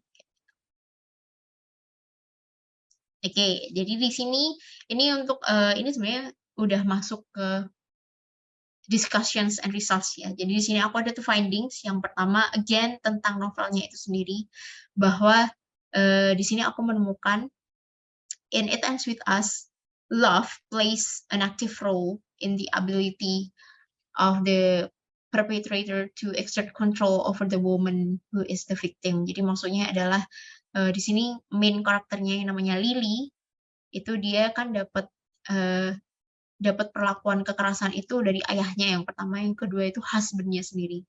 Yang ternyata itu leads to the conclusion di mana perasaan cinta itu adalah active role di mana orang itu bisa melakukan kekerasan dalam rumah tangga sendiri itu. Jadi di It Ends With Us ini ada beberapa simbol, ada beberapa love symbols yang akhirnya itu menjadikan karakter yang namanya Ryle, di mana ini adalah husband-nya Lily, suaminya Lily, yang justru dia itu suaminya sendiri melakukan kekerasan gitu, di mana dia ketika mau melakukan kekerasan itu, excuse-nya adalah because I love you, something like that. So it's the symbol of the mastery of love. That's the finding of the novel It Ends With Us, gitu, about the domestic violence issue. About the findings from the female readers, from the reader reception theory sendiri, itu di sini aku bilangnya male characters, ya, male characters. So there are two characters that become the focus of this research, yaitu karakter Atlas yang aku temukan pertama kali, yang menjadi ideku pertama kali, di mana aku menemukan banyak orang, banyak readers yang membahas tentang karakter Atlas ini di sosial media, khususnya di waktu itu aku pertama kali nemunya itu di TikTok gitu. Jadi banyak banget dari mereka yang membahas Atlas itu ini deh apa, aku pengen deh punya pacar kayak Atlas, bla bla bla, dan lain sebagainya. Itu came from Atlas character actually, the idea. Makanya kenapa di sini aku juga membahas karakter Atlas, meskipun Atlas ini bukan yang melakukan kekerasan di dalam cerita itu. Yang melakukan kekerasan adalah karakter Ryle. Jadi di sini ada dua male characters yang menjadi fokusku, yang dimana nanti female readers itu juga mengomentari dua karakter ini. Kayak gitu. Nah, ini adalah conclusion yang aku dapatkan dari analisis reader reception itu sendiri. Yang pertama itu tentang karakter Ryle gitu. Nah, di tabel ini ya teman-teman, di dua tabel ini, kata-kata tentang toxic person, suspicious, red flag, dan lain sebagainya. Begitu juga tentang di karakter Atlas itu semuanya ini aku dapatkan dari apa yang ditulis oleh respondenku di Twitter itu sendiri. Jadi kata-kata toxic itu, kata-kata red flag itu sering banget di-mention oleh mereka. Jadi mereka tuh sering banget make kata-kata ini untuk mendeskripsikan karakter Ryle. Ya udah, aku tulis di tesis itu apa adanya gitu. Tetapi kan untuk kata-kata red flag, untuk kata-kata toxic itu kan sebenarnya kita harus mendeskripsikan lagi ya, karena itu bahasanya anak sekarang gitu loh, anak zaman sekarang gitu loh. Red flag itu apa sih gitu loh? Toxic itu gimana maksudnya? Ya, itu di tesis itu akhirnya aku harus menjelaskan itu tadi. Bahkan ketika aku menunjukkan screenshots, salah satu screenshot yang dimana ada salah satu reader, dia itu nulisnya Ryle is a sus person. Itu nulisnya itu cuma SUS. Nah di situ dosbingku Pak Rizal tuh tanya gini, sus itu apa Firda gitu. Nah itu kan menunjukkan bahwa ada ini loh, zaman itu sudah berbeda gitu. Jadi ketika kita ingin menggunakan sosial media, ketika kita ingin menggunakan tempat atau data yang berhubungan dengan eranya kita tuh harus bisa menjelaskan itu gitu loh kepada halayak umum. Halayak umum ini tidak hanya kita tetapi juga ya dosen-dosen kita, guru-guru kita atau orang-orang yang mungkin tidak familiar dengan itu. Makanya kenapa di situ akhirnya aku harus menjelaskan, oh sus itu kepanjangan dari suspicious, Pak, gitu. Kamu kok bisa tahu kalau itu kepanjangan suspicious? Ya, karena aku juga kadang menggunakan kata-kata itu gitu loh. Dan kalau dilihat dari penulisan kata responden itu yang menuliskan he is sus itu ada komentar lainnya, ada kalimat selanjutnya itu menjelaskan kata suspicious tadi. Itulah kenapa itulah di situ analisisnya itu di situ. Kayak gitu. Nah, red flag itu apa? Toxic itu kayak gimana dan sebagainya itu kayak gitu. Nah, begitu juga untuk karakter Atlas. Jadi untuk conclusion-nya tentang karakter Ryle itu female readers itu bilang ya udah Ryle itu simply bad character. That's it gitu. I don't like it. That's it. Titik gitu. Nah, ternyata tapi untuk karakter Atlas yang awalnya aku pikir itu adalah apa namanya? Bisa attractive the female readers, ternyata banyak dari female readers yang menganggap kalau karakter Atlas itu biasa aja. He just looks better because the comparison is Ryle gitu, yang which is bad character gitu. Jadi banyak dari mereka yang bilang kalau enggak, karakter Atlas itu tidak ideal gitu, dia biasa aja gitu. Banyak readers yang bilang kayak gitu. Oke, untuk conclusion sendiri, aku di sini ada 3. Yang first conclusion itu again, is it about the book analysis. The second itu about reception activity-nya, tentang female readers-nya. Yang ketiga itu tentang literary base-nya itu. Jadi seperti yang aku bilang tadi bahwa literary base sebagai wadahku, sebagai tempatku itu ternyata somehow it can create a particular discourse about anything. Kalau di sini konteksnya adalah about a book gitu. Jadi kalian bisa memanfaatkan sosial media itu sendiri untuk gaining respondents gitu kan, untuk mencari hal-hal baru, something new gitu kan. Created the discourses about anything. Kalau di sini, kalau aku di sini konteksnya adalah untuk research, yaitu untuk tesisku, untuk mencari respondensi yaitu female readers. Oke, kayaknya untuk presentasi tinggal ini ya teman-teman. Oke, nah ini mungkin di sini aku mau nunjukin dikit aja, bentar aja, tentang gimana caranya aku nempelin screenshotan para respondenku itu di tesisku. Sebentar.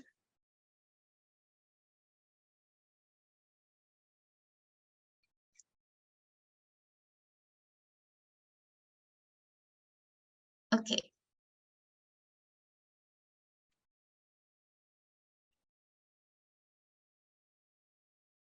Nah, ini yang pertama, ini aku membahas tentang bukunya sih.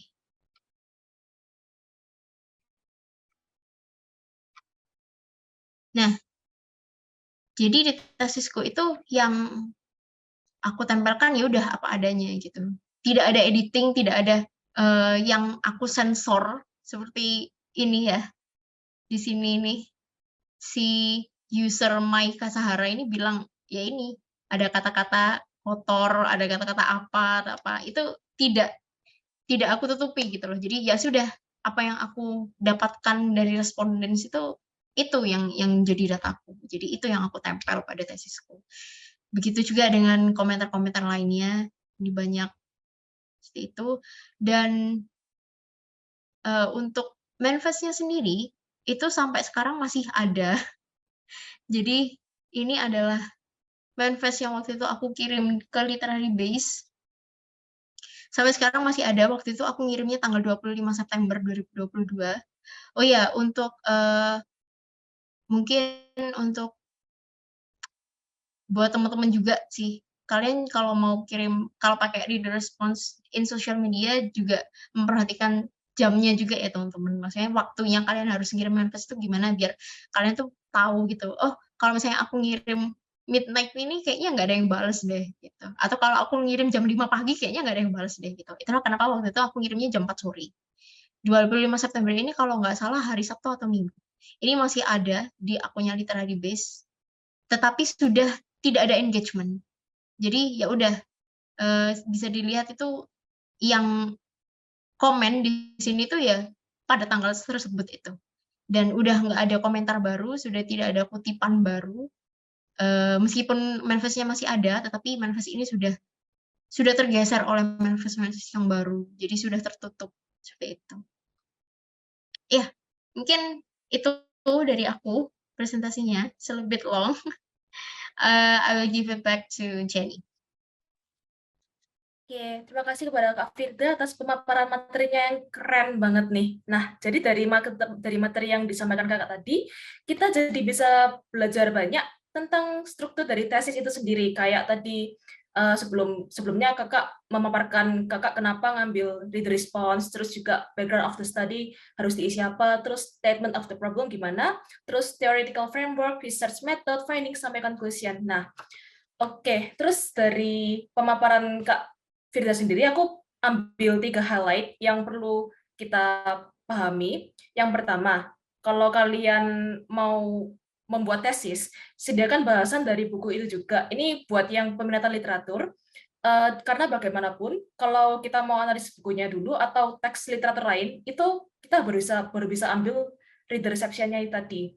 Terus yang kedua, kalau ambil questionnaire seperti G-form, lalu disebar, datanya harus dirubah menjadi readable data kalau sudah selesai, yang bisa dibaca oleh orang lain waktu sudah masuk jurnal. Lalu kalau misalnya kalian pakai reader response dari medsos, seperti yang dilakukan oleh Kak Firda tadi, seperti menyebar manifest, itu kalian bisa sertakan data berupa engagement dari responden tersebut, seperti yang komen-komen dari readernya, dan segala macam.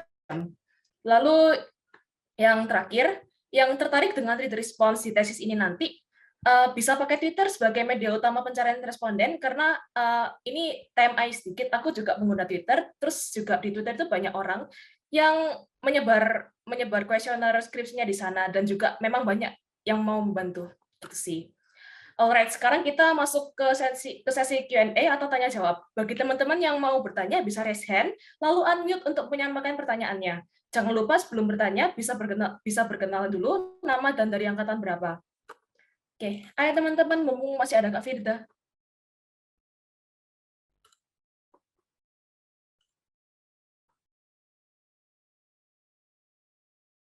Oke, kalau misalnya belum ada yang tanya, aku mau tanya dulu, boleh nggak, Kak? Boleh. Oke, jadi kan tadi udah disinggung sama Membrina kalau reader response ini dikit yang ngambil ya. Nah, kira-kira menurut Kak Firda sendiri, kenapa reader response itu sedikit yang ngambil? Apakah mungkin karena tantangannya sangat sulit atau gimana gitu? Iya, mungkin kalau in my opinion ya, reader response itu kan mungkin identik dengan kita harus melakukan wawancara, interview, dan sebagainya. Dan mungkin banyak dari teman-teman yang mikirnya tuh, nanti analisisnya 2 dong gitu, buku sama hasil percakapan dengan orang gitu dan sebagainya. Nah, mungkin itu ya yang menjadi tantangan buat teman-teman, makanya kenapa reader response itu jarang dilirik gitu. Padahal sebenarnya, kalau aku sendiri, karena aku itu orangnya, aku nggak mau terpacu dalam satu hal gitu. Jadi, aku tuh pengennya menulis sesuatu di mana orang lain itu membantu aku gitu loh, membantu cara berpikirku gitu loh. Jadi kalau misalnya aku tidak pakai reader response gitu, katakanlah aku tidak pakai reader response dan aku menganalisis 2 karakter male characters ini, yaitu Atlas dan Rael. Otomatis aku tuh mau nggak mau, aku tuh harus bisa menginterpretasikan 2 karakter ini sendirian gitu loh. Jadi aku harus pakai teori-teori katakanlah mungkin psikoanalisis atau, teori-teori yang lain di mana, karakter Atlas sama Rael ini gimana sih gitu, maksudnya itu mereka tuh apa. Nah, tapi ketika aku pakai reader response, itu akhirnya aku dapat insight dari orang-orang, dari respondenku. Mereka berbicara tentang karakter-karakter Atlas dan Rael ini yang akhirnya, itu membuat aku, oh iya mereka begini ya. Ketika aku akhirnya reread the novel itu, oh iya bener gitu, ternyata karakter si Atlas itu kayak gini, si Rael tuh kayak gini. Jadi, kalau menurutku tuh enaknya di situ teman-teman. Jadi kita bisa gaining insights from other people gitu loh, instead of we did it ourselves, kayak gitu. Oke, thank you jawabannya Kak Firda. Terus aku jadi kepikiran nih gara-gara jawaban Kak Firda. Emang ya, reader response itu kayaknya menguntungkan kita banget gitu. Kalau soalnya kita dapat perspektif dari orang banyak dan juga kita nggak terpaku sama suatu teori. Nah, teman-teman mungkin ada yang tertarik untuk ngambil reader response sebagai acuan teorinya nanti di tesis. Oke, karena pertanyaanku udah selesai dijawab, mungkin dari teman-teman masih ada yang mau bertanya?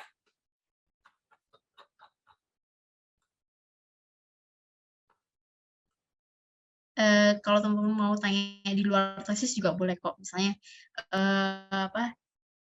proses bimbingannya itu gimana dan lain sebagainya, itu bisa banget teman-teman.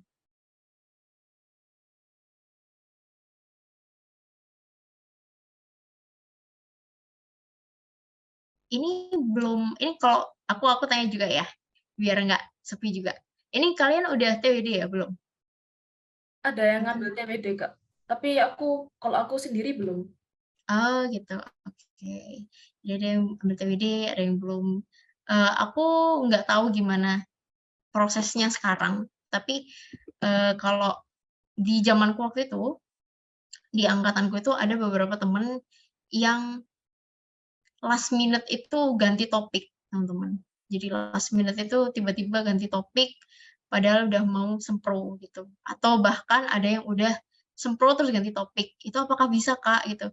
Bisa, tetapi balik lagi ke teman-teman harus tahu pace-nya ya, kayak gitu. Jadi kalau teman-teman yang sekarang masih bingung topiknya apa, mungkin bisa dari perkataanku tadi, kalian lihat what is happening right now, itu mungkin bisa jadi inspirasi kalian untuk nulis. Oke.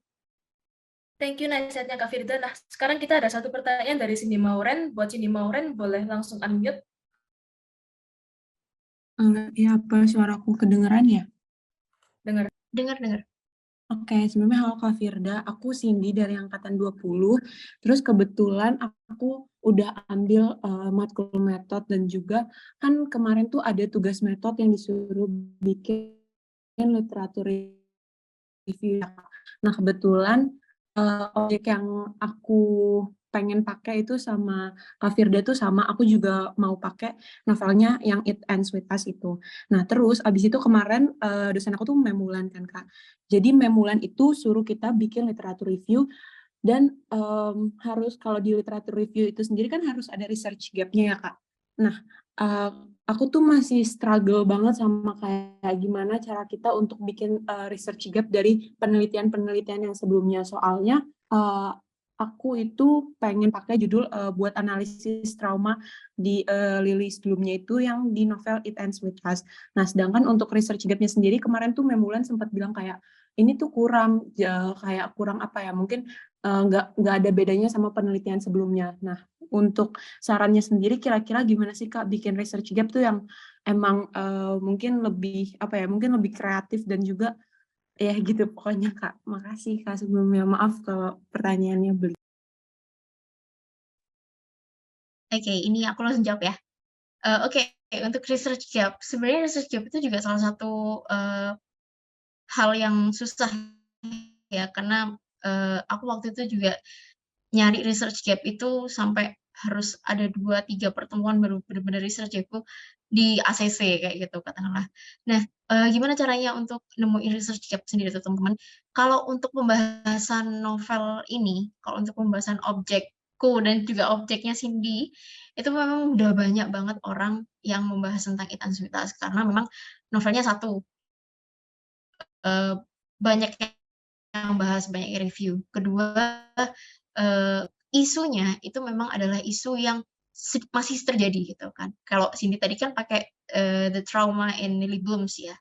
Mungkin aku sendiri juga udah waktu itu udah sering banget nemuin research yang membahas tentang ini. Nah, gimana caranya untuk make it difference ya antara researchmu dan juga research yang lain? Mungkin kamu harus persempit lagi konteksnya, Cindy. Jadi trauma yang kayak gimana, trauma yang tentang apa yang dialami Lily Bloom yang mau kamu research itu. Kalau misalnya dari previous studies, previous researchers itu membahas secara garis besarnya, oh ya udah tentang domestic violence itu, trauma tentang domestic violence itu. Nah, kamu harus persempit lagi domestic violence yang kayak apa gitu. Lily ini dia itu nerima apa sih dari ayah atau suaminya ini, domestic violence yang kayak apa yang membuat dia tuh sampai trauma kayak gitu. Mungkin konteksnya bisa dipersempit lagi ya. Jadi kalau research yang lain itu ya udah trauma tentang domestic violence titik gitu. Nah, mungkin kalau kamu because of bla bla bla gitu. Jadi ada lanjutannya gitu loh. Jadi mungkin kalau saranku itu dipersempit lagi aja konteksnya tentang apa kayak gitu. Atau mungkin kamu mau menyangkut pautkan dengan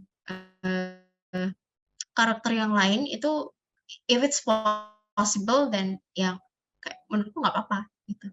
Jadi mungkin saranku untuk mencari research gap itu, apalagi di konteks yang udah sering dibahas ya, di isu yang sudah sering dibahas itu konteksnya dipersempit lagi, gitu, dispesifikkan lagi, kayak gitu. Terima kasih Kak Jo. Sama-sama. Terima kasih Cindy atas pertanyaannya dan juga terima kasih kepada Kak Firda atas jawabannya. Nah, selain Cindy mungkin ada yang mau tanya lagi? Ayo dong, kesempatan masih ada narasumbernya di sini.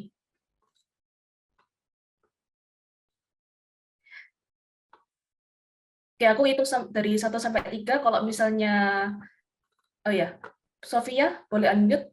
Oke, perkenalkan nama aku Nela dari angkatan tahun 2020.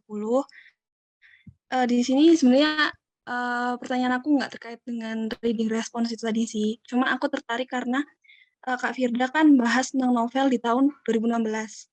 Yang mana berarti waktu tahun 2022 tuh sudah lewat 5 tahun gitu ya.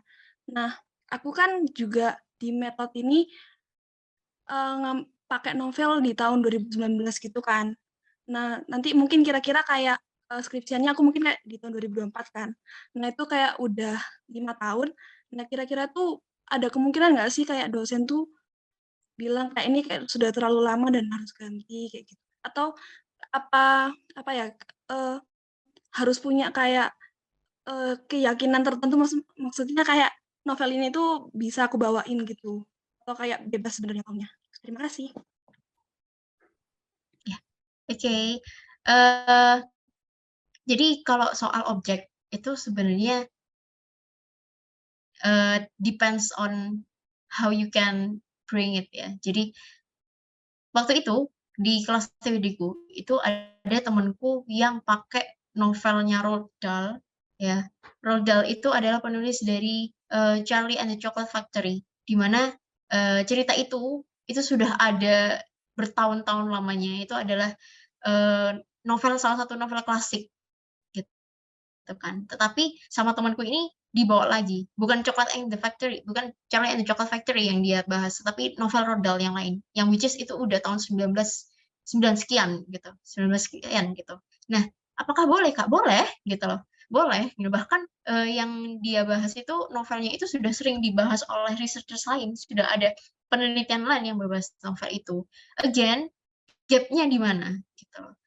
Jadi waktu itu kenapa kok temanku akhirnya bisa di ACC, kenapa kok bisa lolos sampai sidang. Sekarang anaknya sudah lulus, waktu itu sudah sidang bareng aku, sudah lulus Maret kemarin juga bareng aku dengan tesis yang objeknya adalah novel tahun 1990 sekian.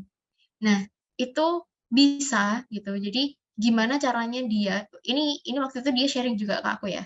Waktu itu dia memang banyak pertimbangan dari dosen yang ini apa nggak terlalu lama novelnya gitu. Ini apa nggak gini. Nah, gap-nya adalah di situ dia membahas tentang teori yang berbeda dari researchers sebelumnya gitu. Jadi waktu itu dia pakai ecofeminism. Oke, kalau kita cari tentang buku ini, objeknya temanku ini tentang ecofeminism, apakah sudah ada? Sudah ada.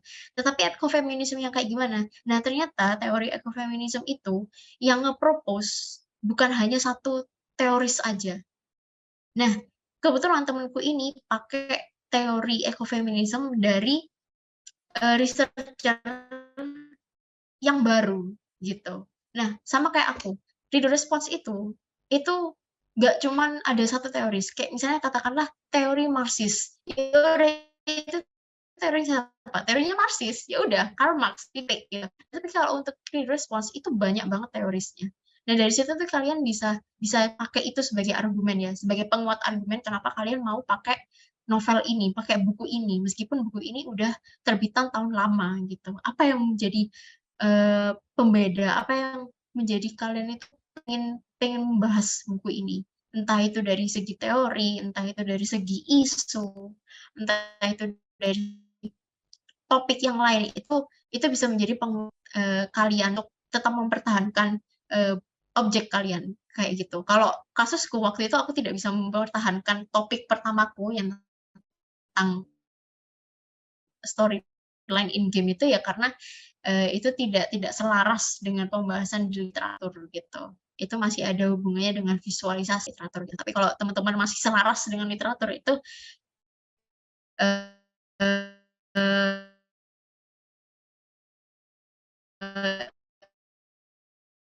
yaitu penguat argumennya itu tadi bisa lewat topik, bisa lewat teori Udah dan jelas. Terima kasih. sebagainya. Thank you Nela atas pertanyaannya. Oh ya Kak, kalau misalnya lagi boleh nggak?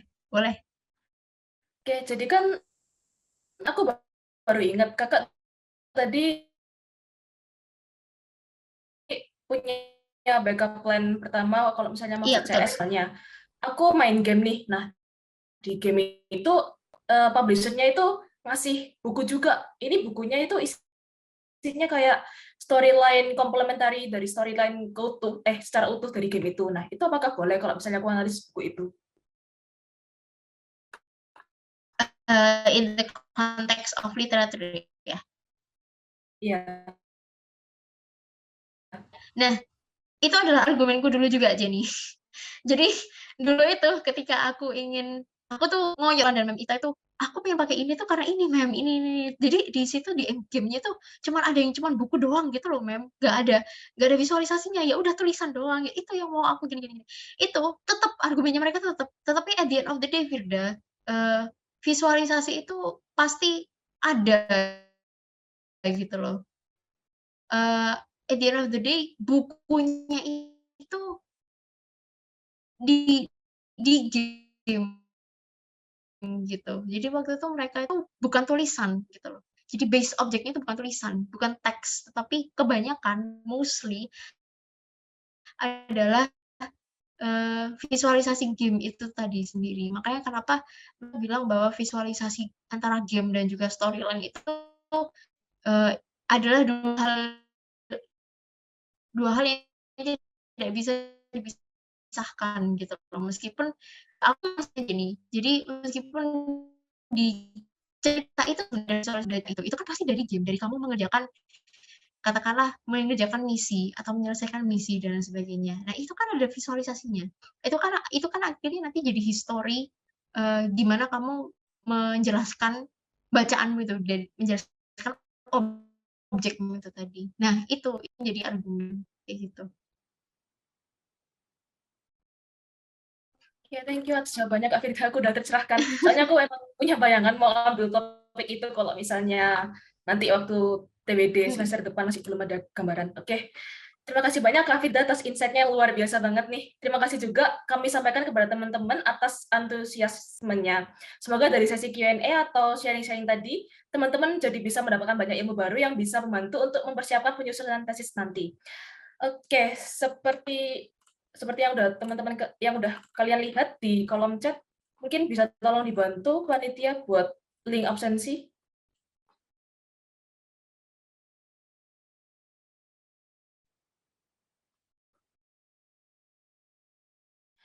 Oke, teman-teman bisa lihat di kolom chat udah ada link absensi, dan juga kalian bisa isi supaya dapat certificate. Aku beri waktu 1 menit ya untuk absen.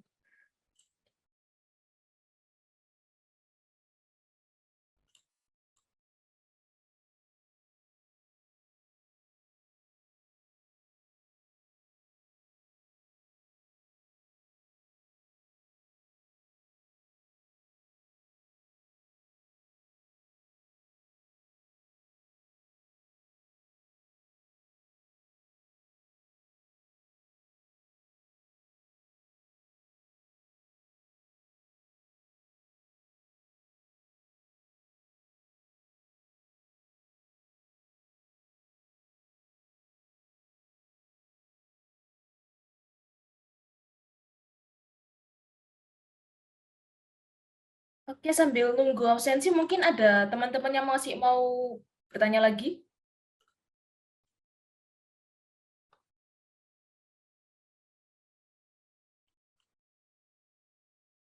Ya, ayo, silakan unmute. Oke, makasih buat kesempatannya. Oke, kenalin aku Ayu, aku dari peminatan Lingu sebenarnya, dan semester ini ambil TWD juga. Jadi mungkin aku mau tanya ke Kak Firda, mungkin dari segi TWD ya dulu kali ya. Dari segi TWD ya dulu, kan sekarang ini lagi bikin literature review, terus abis itu terus dilanjut ke yang bagian metodologi. Nah, kakak mungkin ada kayak masukan gitu nggak ya, Kak? Kayak literatur review kan bagian yang penting juga. Nah, itu mungkin kayak kira-kira pembagian waktunya itu kayak gimana buat nyusun literatur review sama terus dilanjut ke metodologinya. Soalnya kan ini udah minggu ke-10 juga dan nggak lama lagi waktunya sebelum UAS dan proposalnya harus sudah jadi. Nah, mungkin itu aja sih Kak, insight, masukan buat gimana cara ngebagi waktu ya. Kasih. Oke. Untuk pembagian waktu, semoga ini relate ya sama kalian, karena waktu aku ngerjain juga itu agak gerusa-gerusu, khususnya di bagian methods. Jadi sebenarnya waktu TWD, kalau untuk ini literature review dulu ya. Jadi kalau untuk literature review, waktu itu aku carinya adalah literature review yang isinya itu selaras dengan pembahasan skripsiku atau tesisku. Jadi aku membahas domestic violence, ya jurnal yang aku cari ya tentang domestic violence. Aku membahas tentang Twitter ya buku-buku yang aku baca itu juga tentang Twitter dan sebagainya. Ternyata ketika ini insight dari waktu bimbingan skripsi ya, ternyata kita bisa mencari di luar itu gitu. Kayak contohnya tadi waktu di theoretical framework itu kan aku ngambil bukunya ada 2 researchers yang akhirnya mereka tuh sebenarnya tidak membahas domestic violence gitu. Mereka tuh lebih membahas ke patriarki gitu. Jadi patriarki itu kan identik sama laki-laki ya. Nah, itu tuh kalian bisa mencari itu tadi. Jadi tidak ya harus selaras dengan teorinya kalian, harus selaras dengan topiknya kalian. Tetapi kadang katakanlah aku membahas tentang domestic violence, tapi literature reviewku membahasnya tentang patriarki. Padahal aku tidak ini, aku nggak membahas tentang patriarki, itu boleh. Gitu. Jadi literature review itu bisa dari insight manapun ya, gitu. Jadi ada yang selaras, ada yang agak melenceng sedikit, itu juga nggak apa-apa, gitu. Nah itu tuh nyarinya teman-teman itu ya memang harus, kalau bahasanya anak sekarang itu harus nyelam ya, harus nyelam sampai kalau di gesture tuh ya udah scroll aja gesture sampai page berikutnya kalau nggak nemu yang selaras juga page berikutnya itu memang harus banyak-banyak baca. Dan ini adalah advice juga dari dosbingku waktu itu Pak Rizal bilangnya ketika kita punya banyak references tentang literature review itu sendiri dan pasti banyak dan kalau kalian mikirnya terlalu banyak itu bacalah introduction-nya dulu gitu. Dari introduction jurnal itu, dari introduction buku itu, kalau kalian merasa oke ini cocok, ya sudah lanjutkan bacaannya. Tetapi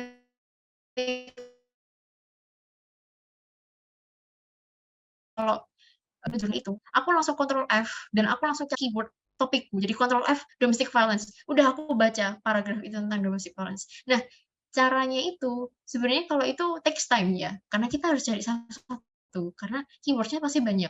Nah, caranya dosbingku adalah kita baca introduction-nya dulu. Ya udah dipahami dulu itu abstraknya, introduction-nya. Kalau cocok ya sudah lanjutkan sampai selesai. Kalau tidak cari yang lain. Kayak gitu. Itu mungkin biar kalian nggak terlalu juga ya. Itu pasti banyak juga sih isinya. Tapi ya itu tadi untuk comprehend kalian untuk make sure kalian mau pakai jurnal itu. TWD-ku di proposal dan juga di tesis itu berbeda, teman-teman. Jadi aku ganti metode. Jadi awalnya itu aku tidak pakai etnografi. Aku pakai grounded theory, di mana itu sangat halus. Ketika aku bahas itu dengan dosbingku, itu adalah metode halu yang seharusnya itu tidak dipakai untuk kita yang S1. Karena kalau kita baca lagi grounded theory, metode grounded theory itu apa? Itu adalah metode di mana kita membuat teori yang baru gitu loh. Makanya kenapa itu halu. Waktu itu makanya kenapa aku bilang aku gerusa-gerusu waktu bikin metode itu ya karena aku nggak punya waktu yang banyak. Jadi ya udah aku asal masukin grounded theory gitu loh. Padahal ketika aku bahas lagi di tesis, di bimbingan skripsi, ternyata metodeku salah dan akhirnya aku dituntun untuk memakai etnografi itu tadi.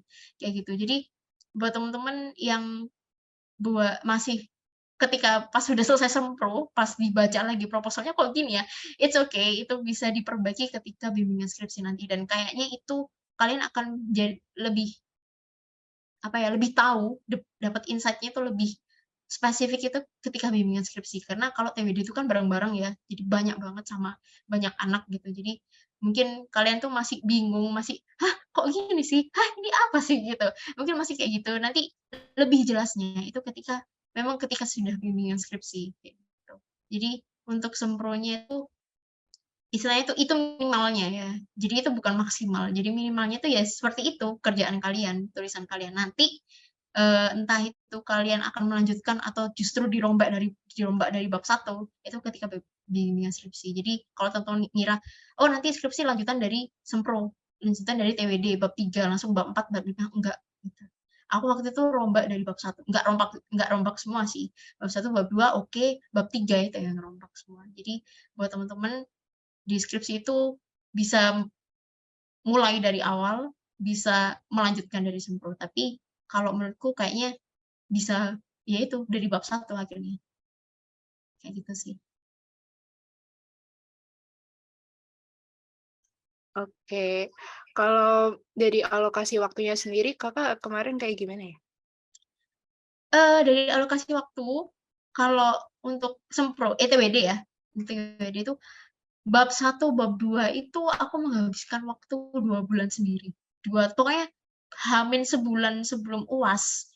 Itu tuh aku baru menyentuh metode gitu. Makanya kenapa metodeku tuh halu. Jadi aku habis di bab 1 dan 2 khususnya di literature review. Kayak gitu. Karena memang isuku domestic violence itu banyak banget yang membahas. Jadi pembahasannya itu kadang melenceng, kadang enggak. Dan aku pakai reader response di mana aku pakai Twitter. Otomatis aku harus cari buku-buku, jurnal-jurnal yang selaras di mana sosial media itu kebanyakan yang membahas adalah orang-orang katakanlah orang-orang komunikasi, orang-orang yang ya memang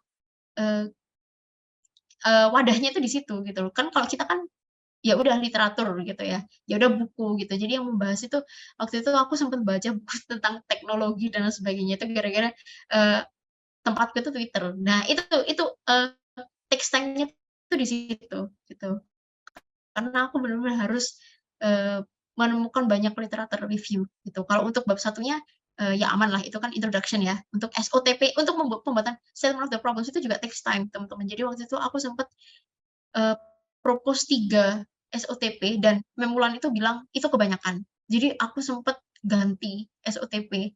Itu SOTP pertama, SOTP kedua itu takes time banget untuk aku akhirnya settle gitu. Ya udah itu SOTP itu yang aku pakai. Baru aku ke literature review itu juga takes time banget. Baru sebulan itu aku menyelesaikan metode itu, teman-teman. Bahkan aku membaca jurnal bahasa Indonesia itu, yang akhirnya ya udah, akhirnya mau nggak mau aku harus translate itu kalau aku mau musik saat itu. Jadi kalau dibilang waktu ya mepet, mepet dalam penggunaan sempro itu mepet banget. Gitu. Apalagi metode itu kayaknya nggak sebulan deh aku. Ada paling 3 mingguan baru hamin 3 minggu sebelum pengumpulan UAS itu. Itu baru aku ngerjain metode. Yang lainnya habis di bab 1 dan 2. Gitu. Oke, sudah terjawab. Terima kasih banyak, Kak. Sama-sama. Ya, thank you Ayu atas pertanyaannya, dan juga terima kasih banyak buat Kak Firda udah mau membantu menjawab semua pertanyaan yang udah ada di Zoom ini. Nah, oke, karena ini udah lewat beberapa menit dari waktu pengisian G-Form, aku harap teman-teman udah siap semua ya. Nah, sekarang kita masuk ke sesi dokumentasi nih. Oke, sekarang teman-teman boleh on cam, biar kita bisa foto bareng. Nah, yuk on cam. Kalau udah on cam semua, aku kembalikan ke operator ya. Operator silahkan. Oke, aku izin masuk ya, Kak.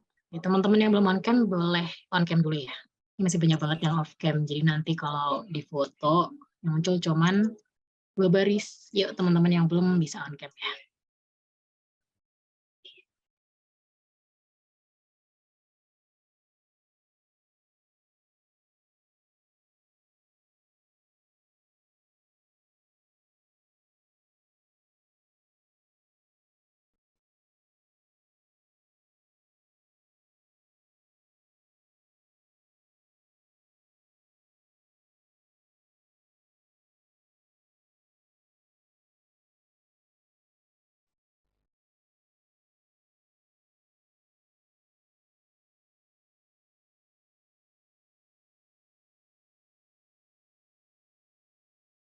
Oke, ada beberapa Kak Resti, Kak Arya yang udah on cam, udah siap. Yang teman-teman yang lain mungkin oke, Kak Redia. Teman-teman yang belum on cam bisa langsung on cam ya.